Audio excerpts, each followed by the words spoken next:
Hi, I'm Greg Furch. I'm the art director on XCOM Enemy Unknown. And it was shortly after Terror from Deep had come out, and I started playing the original XCOM.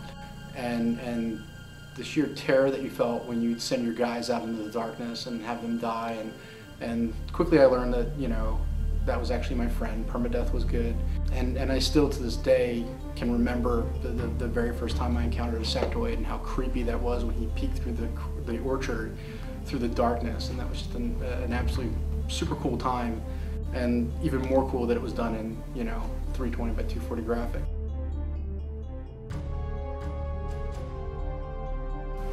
Yeah, so I mean, you know, that's been one of the things, is to try and really maintain that mood and that tension and that feel. And I think a lot of that falls on the art and how we present ourselves and how we supply our part of the game. So you know, that's been something that's really driven us to kind of keep that sort of mood when you're on missions, and to really make sure the player has that sort of sense of discovery and encounter and then conflict. XCOM, at least the initial characters, really played a stereotype, and even the art direction plays with a stereotype.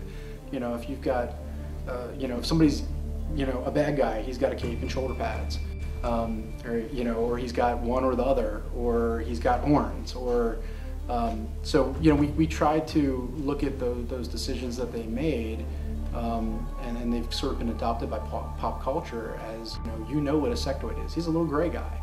These guys, they don't look like real soldiers. They look like, you know, G.I. Joes. And I said, yeah, you know, right? They actually are. They're action figures.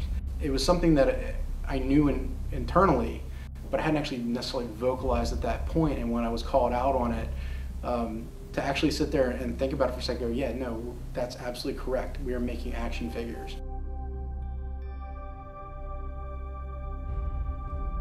But I think the one thing, the advantage we have now, is that we can make things look gorgeous. And so for us, we're really looking at making, you know, the really great player experience, both visually and through design, that's immersive and engaging. And so for me, being an artist, you know, that's the thing that I want us to really, that I'm the most excited about.